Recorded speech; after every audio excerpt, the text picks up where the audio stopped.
வணக்கம். இன்றைக்கி பேசக்கூடிய ரொம்ப முக்கியமான விஷயம் என்ன அப்படின்னா, இன்றைக்கி நீங்கள் பார்க்குற ஒரு விஷயம் வந்து ஒரு ஸ்டோரி தான். அது ரொம்ப முக்கியமான ஸ்டோரி.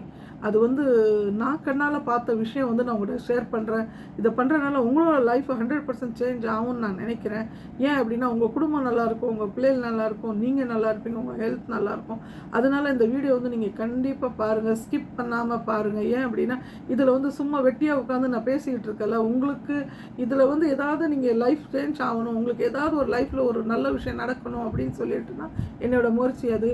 யாராவது ஒரு ஆள் 10 பேரத்தில் ஒரு ஆளுக்காக ஏதாவது பிரயோஜனமாக இருக்கணும்னு சொல்லிட்டு தான் என்னோடய வீடியோ வந்து எதுவுமே பொழுதுபோக்காக இல்லாமல் உங்களுக்கு பிரயோஜனம், மக்களுக்கு பிரயோஜனமாக இருக்கணும், மக்களோட லைஃப் சேஞ்ச் பண்ணணும்னு தான் நான் வீடியோ போட்டுட்ருக்கேன். இந்த வீடியோ பார்க்குற பசங்களாக இருக்கட்டும், யாராக இருக்கட்டும், கண்டிப்பாக அவங்க வந்து அவங்க லைஃப் சேஞ்ச் ஆகும். ஏன் அப்படின்னா, இது ரொம்ப முக்கியமான பதிவு. இப்போ ஒரு கொஞ்ச நாளைக்கு முன்னால் வந்து என்னோடய ஹஸ்பண்டுக்கு கொஞ்சம் ஹெல்த் இஷ்யூஸ் ஆனதுனால நாங்கள் ஒரு பெரிய ஹாஸ்பிட்டல், நான் அது எந்த விஷயமும் பேரை சொல்ல விரும்பலை, யார் பேருமே சொல்ல விரும்பலை. ஒரு பெரிய ஹாஸ்பிட்டலில் வந்து என்னோடய ஹஸ்பண்டை வந்து நான் கூப்பிட்டுட்டு போயிருக்கும் போது அவங்களுக்கு ஒரு சின்ன ஒரு ஹெல்த் இஷ்யூஸ் வந்தனால நாங்கள் அந்த இடத்துக்கு போயிருந்தோம். ரொம்ப பெரிய ஹாஸ்பிட்டல் அது.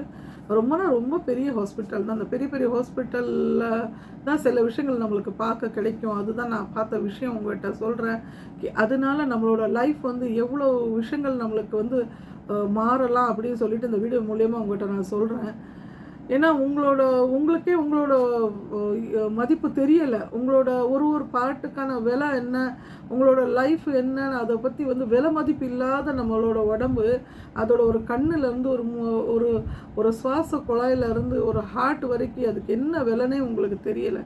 இந்த விலை மதிப்பு இல்லாத இதை நம்ம பொக்கிஷத்தை வந்து எவ்வளோ பத்திரமா பார்க்கணும் அப்படின்னு சொல்லிட்டு நீங்கள் வந்து புரிஞ்சுக்கிட்டீங்க அப்படின்னா, நீங்கள் அதை வந்து லைஃப்பை வந்து என்றைக்குமே நீங்கள் வேஸ்ட் பண்ண மாட்டீங்க. நான் ஒரு ஹாஸ்பிட்டலுக்கு போயிருக்கும் போது அங்கே என்னோடய ஹஸ்பண்டை வந்து அங்கே அட்மிட் பண்ண சொல்லியிருந்தாங்க. பண்ணியிருக்கும் போது ரொம்ப பெரிய ஹாஸ்பிட்டலு அது. ரொம்பனா ஒரு 10-20 மாடி அவ்வளோ பெரிய ஒரு ஹாஸ்பிட்டல். அதில் வந்து என்னோடய ஹஸ்பண்ட் இருக்கும் போது அங்கே நம்ம வந்து அங்கே ரொம்ப நேரம் இருக்கக்கூடாதுன்னு சொல்லிட்டு நான் கீழே வந்து உட்காந்துருந்தேன். அப்புறம் வந்து கீழே வந்து ரிசப்ஷன் இடம், ரொம்ப பெரிய பில்டிங்கு. அங்கே நான் உட்காந்துருக்கும் போது என்ன ஒரு விஷயம் பார்த்தேன் அப்படின்னா, கொஞ்ச நேரத்துக்கு ஒரு திருப்பு அங்கே வந்து நிறைய பாடிஸ் வருது போகுது இப்படி நிறைய விஷயங்கள் அங்கே இருக்குது. அங்கே நிறைய போலீஸ் உட்காந்துருக்காங்க, நிறைய கேசஸ் வருது போகுது. அப்படி ஒரு பெரிய ஹாஸ்பிட்டல்னால அப்படி நிறைய விஷயங்கள் அங்கே இருந்தது.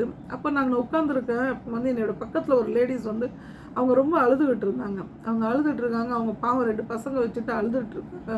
ஒரு பொண்ணு, ஒரு 10-15 வயசு பொண்ணு இருக்கா, ஒரு 10-20 வயசு பையன் இருக்கா.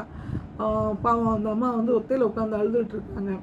அப்போ அங்கே அழுதுகிட்டு இருக்கும்போது என்ன அப்படின்னா, அவங்க பாடி வந்து அவங்க ஹஸ்பண்ட் பாடி வந்துட்டு அப்படின்னு சொல்லிட்டு அவங்க தனியாகவே இருக்காங்க. அவங்க கூட யாருமே இல்லை, அவங்க இருக்கிறாங்க.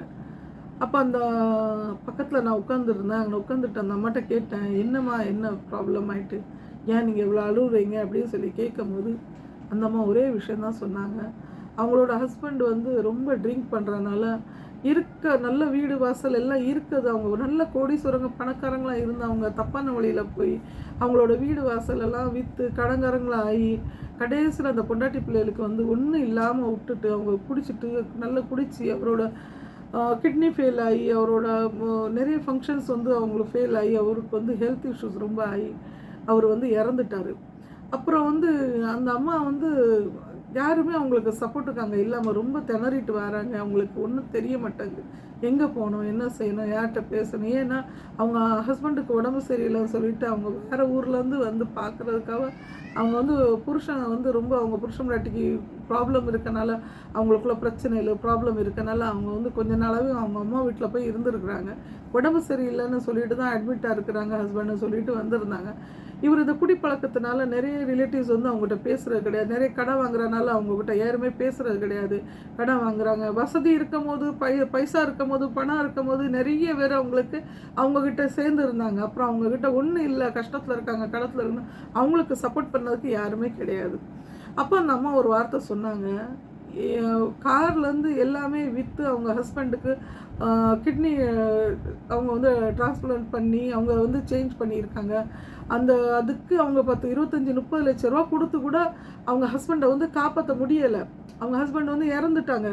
அப்போ அவங்க சொல்லி அழுதுகிட்டு இருந்தாங்க, ஏம்மா ஒரு வீடு இருக்க கூட அது கூட நாங்கள் விற்றுட்டோம், ஒன்றுமே இல்லை, எல்லாமே பண்ணியும் அவரை காப்பாற்ற முடியலை. அவருக்கு வந்து 10, 30 லட்ச ரூபா பெரிய விஷயம். அந்த ஒரு 30 லட்ச ரூபா இருந்திருந்ததுன்னா இன்றைக்கி அவங்களோட லைஃப் வந்து, ஏன்னா அவர் வந்து அவ்வளோ செலவு பண்ணி அவ்வளோ காப்பாற்ற முடியலை. ஆனால் காப்பாற்ற முடியலை. அதே காசு பணம் இருந்துன்னா இவங்க குழந்தைல ஃப்யூச்சருக்காக இருக்கும். ஆனால் அதுவும் இல்லாமல் அவங்க இருக்க இடத்த விட்டு எல்லாம் பண்ணி அவங்களுக்கு வந்து கடைசியில் அவங்களுக்கு செலவு பண்ணி இவ்வளோ பார்த்தும் அவர் வந்து காப்பாற்ற முடியலை. இதை வச்சுட்டு நான் ஒரு விஷயம் உங்கள்கிட்ட என்ன சொல்ல வரேன் அப்படின்னா, இப்போ நான் அந்த ஹாஸ்பிட்டலில் கண்ணால் பார்த்த ஒரு மேட்ரு இது. ஒரு மனுஷனோட உயிர் விலை என்ன, அதை பற்றி நம்மளுக்கே புரியலை. நம்ம ஒரு பொக்கிஷத்தை வந்து எப்படி பாதுகாக்கணும், நம்ம உடம்புங்கிறது ஒரு பொக்கிஷம், அதை நம்ம எப்படி பாதுகாக்கணும்னு உங்களுக்கு புரியாமலே நீங்கள் குடின்னு குடிக்கிறீங்க. அந்த 10 நிமிஷத்தில் அந்த குடிக்கிறனால உங்களுக்கு ஒரு மணி நேரம் போதைக்கு நீங்கள் அடிமையாகிறீங்க, திருப்பி போய் குடிக்கிறீங்க, திருப்பி கொஞ்சம் நேரம் போகுது. ஆனால் இதனால உங்களை உடம்புக்குள்ளே இருக்க வந்து எவ்வளோ ஒரு விலை மதிப்பு இல்லாத பொருட்கள்னா ஒரு பொருள் மாதிரி தானே அது. ஒரு வைரத்தோட ரொம்ப ஒரு அதிகமான ரேட்டு வந்து உங்களோட கிட்னி, உங்களோட ஹார்ட்டு, அதுக்கப்புறம் உங்களோட லங்ஸு, எல்லாமே உங்களோட ஃபங்க்ஷன் வந்து நீங்கள் கெடுத்து அது வந்து நாசமாக ஆக்கி விட்டு நீங்கள் வந்து லைஃப்பில் வந்து என்ன சாதிக்கலாம்னு நினைக்கிறீங்க புரியலை. நீங்கள் குடிக்கிறனால உங்களுக்கு என்ன லாபம் கிடைக்கி? இப்போது ஒரு உங்களுக்கு ஒரு கிட்னியோட மதிப்பு வந்து உங்களுக்கு 25 லட்சம் ஆகிப்போச்சு, செலவு ஆகிப்போச்சு. ஆனால் அதை வந்து உங்களுக்கு காப்பாற்ற முடியல. அதே காசு நீங்கள் இந்த கெட்ட பழக்கம் இல்லாமல் இருந்ததுன்னா உங்கள் குடும்பம் நல்லா இருந்து, உங்கள் ஹஸ்பண்டு, ஒய்ஃபு, ஃபேமிலி எவ்வளோ அருமையாக நல்லா இருந்து உங்களோட லைஃப் வந்து நீங்கள் அவங்களுக்காக நம்ம வந்து பிறந்திருக்கிறது வந்து எதுக்கு குடிச்சிட்டு நம்ம கூத்தடிக்கிறதுக்கோ நம்மளோட உடம்பை கெடுக்கிறதுக்கோ நம்ம பிறக்கலை. நம்ம பிறந்திருக்கோம் அப்படின்னா ஏதாவது ஒரு விஷயம், நல்ல விஷயம் பண்ணணும். ஏதாவது லைஃப்பில் நம்ம குழந்தைல நல்லா இருக்கணும். ஒரு பொண்ணு நம்மளை நம்பி வந்திருக்கிறா, அந்த பொண்ணை வந்து நம்ம நல்ல முறையில் பார்த்துக்கிடணும் அப்படின்னு சொல்லிட்டு நீங்கள் வந்து அந்த கொஞ்சம் முயற்சி பண்ணிங்கன்னா நீங்கள் கண்டிப்பாகவே குடிக்க மாட்டீங்க. ஏன் அப்படின்னா நீங்கள் கொஞ்சம் யோசனை பண்ணி பாருங்கள். அந்த குடினால உங்களுக்கு என்ன லாபம் கிடைக்கிது? கொஞ்சம் நேரம் போதை தான். ஆனால் இதை நீங்கள் மறந்துடுறாங்க. அந்த அவர் பட்ட வேதனைகள் இருக்காங்களா, அந்த அம்மா சொல்கிறாங்க, அவர் துடிச்சு செத்துருக்காரு. துடிச்சு வலி தாங்க முடியாமல், யூரின் போகாமல், வயிறு வீங்கி அவ்வளோ கஷ்டங்கள். அவர் எவ்வளோ குடிச்சிட்டு என்ஜாய் பண்ணாரோ அதோடு அவர் 10 மடங்கு கூட தான் கடைசியில் கஷ்டப்பட்டுருக்காரு.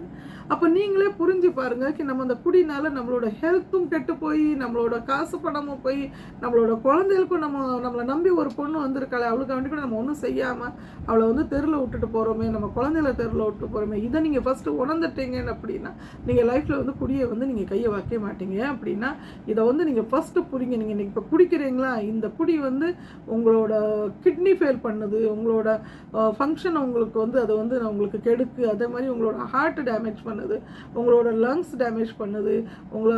இதெல்லாம் நீங்கள் இந்த குடிக்கும் போது நீங்கள் யோசனை பண்ணுங்கள். நீங்கள் எப்பப்போ குடிக்கிறீங்களோ ஃபஸ்ட்டு அதை யோசனை பண்ணுங்கள். நான் இதை குடிக்கிறனால என்னோட ஹெல்த் இது எனக்கு டேமேஜ் பண்ணுது, என்னோட பர்சனாலிட்டி, அழகு, பர்சனாலிட்டி எல்லா விஷயமே இந்த குடினால நாசமாக போயிடும் அப்படின்னு சொல்லிட்டு இந்த விஷயம் வந்து நீங்கள் உணர்ந்துட்டீங்க அப்படின்னாலே உங்களோட லைஃப்பை வந்து நீங்கள் சேஞ்ச் பண்ணுங்க.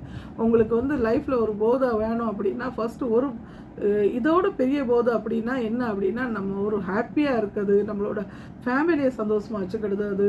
அந்த சந்தோஷம், அந்த ஒரு போதை, அது ஒரு தனியான போதை. அது வந்து லைஃப்பில் இருந்தது அப்படின்னா உங்களோட லைஃப் ரொம்ப ஹாப்பியாக இருக்கும். உங்களுக்கு நிம்மதி இல்லையா, நீங்கள் கொஞ்ச நாள் கோயில் குளம் போகலாம், நீங்கள் எங்கேயாவது ஒரு டூருக்கு போகலாம், அருமையான ஊர், உலகம் இதெல்லாம் பார்க்கறதுக்கு அவ்வளோ அழகான இடம், பீச் பார்க் போகலாம். அப்படியே கொஞ்சம் நிம்மதி இல்லையா, நம்ம கொஞ்சம் நேரம் அப்படி தனிமையில் இருந்து நம்மளை வந்து ஒரு தனிமையில் இருக்கனால உங்களை மைண்டு ரிலாக்ஸ் ஆகும், எல்லாமே நல்லாகும். ஆனால் வந்து நீங்கள் குடிக்க அடிமையானே அப்படின்னா உங்கள் உடம்பு தான் கெட்டு போகும். அதனால நீங்கள் வந்து இந்த வீடியோ பார்க்குற மக்கள் வந்து கண்டிப்பாக உங்களோட லைஃப் சேஞ்ச் ஆகும்னு நான் நினைக்கிறேன். ஏன் அப்படின்னா நம்ம வீடியோவில் வந்து நிறைய மோட்டிவேஷனல் ஸ்பீச் கொடுக்கணும்னு நினைக்கிறேன். அது நான் அந்த விஷயம் கண்ணால் பார்த்தனால அவங்களோட கண்ணீர், அவங்களோட குழந்தையோட கண்ணீர், அவங்க அப்பா அவர் போயிட்டார், அவர் கடை வச்சுட்டு போயிட்டார், அந்த பசங்களுக்கு ஒன்றுமே இல்லாமல் போயிட்டு, நம்மளுக்கு பின்னால் நம்மள ஒரு ஜீவன் இருக்க, நம்மளை நம்பி வந்த ஜீவன் இருக்க, நம்ம இது ரொம்ப பெரிய தப்பு பண்ணுறோம், நம்ம பிள்ளைகளுக்கு நல்ல ஒரு கலாச்சாரம் கொடுக்கணும், நம்மளோட குழந்தைகளுக்கு வந்து நல்ல ஒரு படிப்பை கொடுக்கணும், அவங்கள ஒரு நல்ல நிலைமைக்கு கொண்டு போகணும் அப்படின்னு நீங்கள் அம்மா அப்பா நினச்சிங்க அப்படின்னா கண்டிப்பாக அந்த குழந்தைகள் வந்து நல்லாயிருக்கும். இல்லை நான் குடிச்சிட்டு கிடக்கிறேன், நான் இப்படி இருக்கிறேன் அப்படின்னா அந்த குழந்தைகளுக்கு அது என்ன பாடம் நீங்கள் கற்றுக் கொடுக்கீங்க? உங்களோட குழந்தை வந்து நாளைக்கு நல்லா படித்து நல்ல பெரிய ஆள் ஆகுறதுக்கு ரொம்ப கம்மியான வாய்ப்பு தான். அது 100ல் ஒரு பசங்க தான் அப்படி நல்லா இருக்க முடியும். தாப்பம் பண்ணுற விஷயத்தை கொஞ்ச நாளில் குழந்தைகள் பண்ணுறது நாங்கள் கண்ணால் பார்த்துருக்கோம். எங்கள் அப்பா அப்படி பண்ணார், நான் இப்படி பண்ணுறேன், அந்த பையனும் அப்படி பண்ணுறது நாங்கள் பார்த்துருக்கோம். அதனால தயவு செஞ்சு இந்த குடி போதையை விட்டு நீங்கள் கொஞ்சம் விலகி இருந்தீங்கன்னா ரொம்ப நல்லது. உங்கள் குடும்பம் நல்லாயிருக்கும், உங்கள் ஃபேமிலி நல்லாயிருக்கும். அதனால் கண்டிப்பாக நீங்கள் உங்கள் லைஃப் மாறும்னு நம்புகிறேன். நன்றி, வணக்கம்.